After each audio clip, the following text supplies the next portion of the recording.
from dust to dismay. Ang pinagmulan ng sabi-sabing bawal magwalis sa gabi. Alamin natin yan sa Pamaliwanag.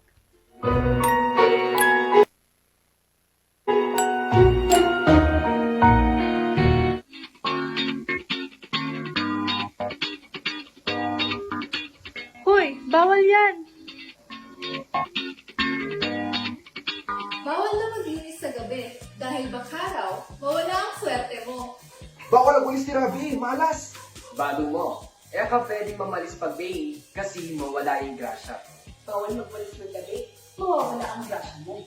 Iba-iba man ang wika, nag-iisa ang mensahe. Huwag maglinis sa gabi kasi baka raw mawala ang biyaya sa bahay. Pero sa ibang lugar, may ibang paniniwala. Kung magwawalis ka sa loob ng bahay habang may barya, swerte raw ito. Parang hinihila mo ang yaman papasok. Saan niya ba nagsimula ang paniniwalang ito? Noong unang panahon na walang ilaw, delikado daw magwalis sa gabi. Para daw maiwasan ang mga gamit. Baka raw maitapon ang mga gamit gaya ng mga alahas o barya. Para maiwasan ito, pinagbabawal ng mga matatanda ang pagwawalis sa gabi na kalaunan naging pamahiin ng malas.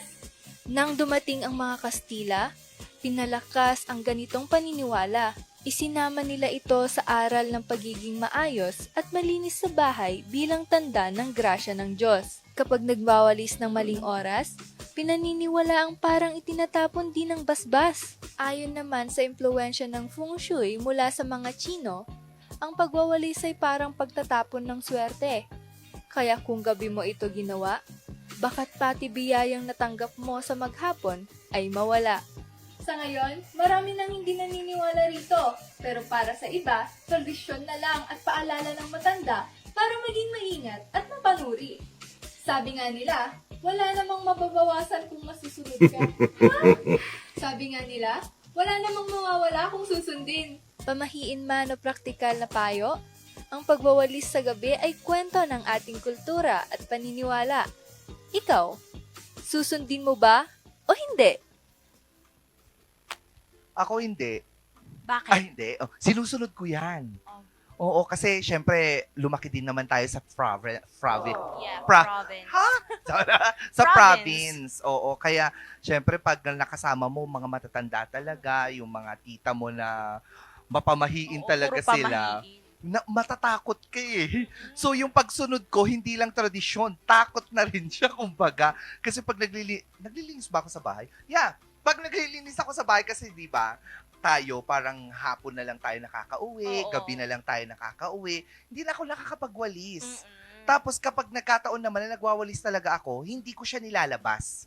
Ay, parang corner lang. Ganun Corner sa lang. gilid-gilid Oo. lang. Tapos kinaumagahan, doon ko na siya ilalabas. Mm. Oo, para magka-problema ang kapitbahay ko. Sila na lang magtuloy. Chokes. Sila lang magda-dust man. Oo. Hindi, pero sabi nga nila, totoo daw yan eh. Mm-mm. Pero ako, personally, kapag nagwawalis talaga ako sa gabi, parang feeling ko ang bigat ng bulsa. Ganun. Mm-mm. Sa amin naman, sa Pangasinan, no, may oras. Oo. Ang sinasabi nila, bawal ka raw magwalis kapag 5 p.m. onwards na. 5 p.m. Oo, kasi daw Wow. tinataboy mo na yung, wala nang liwanag, so parang lahat ng biyaya na dumating that morning, para daw, parang tinaboy mo daw. Ah, Ayaw okay. ko. So dapat mas maganda na wag kang maglinis ng gabi. Oo, siguro pwede pa, 4:59. Basta maihabol mo. Oo, basta Basta wag maihabol naman mo siya. Pag 5 na, wag mo nang ituloy. Oo, wag na. Pero ang dami kasi no, ang dami kasing mga Ang dami ganyang nating pamahiin. Lalo na kapag may patay. Oo, lalo. Bawal magwalis kapag may patay. Lalo na kung Oo. kamag-anak mo talaga yung namatay. Yes. Bawal ka daw maglinis-linis, bawal ka maglaba, ganun daw. Bawal ka maligo sa loob ng bahay, Mm-mm, kaya dapat bawal. mangapit bahay ka. Hindi Tapos, totoo. oo, tapos bawal Oo. daw iwan yung nakalibing, ay bawal iwan yung pinaglalamayan. Na mag-isa. Oo, kasi daw Baka bumangon. Uy. Oo. So Yun yung weird. kailangan dapat bantayan mo siya para pag bumangon siya, Mm-mm. pukpukin mo ulit yung para hindi ka. Ano ba naman na yun? Oo, pero ang dami no. Hindi naman, wala namang masama mga ka-MB ano, kapag ito yung sinusunod natin or susundan natin siya.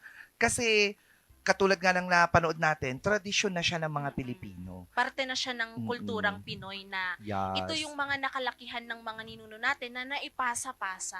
Pero totoo yun, doon ko lang na-realize no, na kaya pala bawal talaga magwalis ng gabi kasi nga noon, walang kuryente. Mm-mm, walang So malamang kuryente. sa malamang, pag may mga alahas ka na nalaglag Oo. o pera tapos nagwalis ka sa gabi, Mm-mm. tinaboy mo talaga. Talaga, yung, literal oo, na aray ko, inalis mo. Yeah, kaya ngayon na may kuryente naman na, pwede nang magwalis kahit Pwede na alas 12 pa yan ng madaling Mm. araw. Basta wag Yun lang lang, matakot ilalabas. ka lang, habang nagwawalis ka, may naglalakad.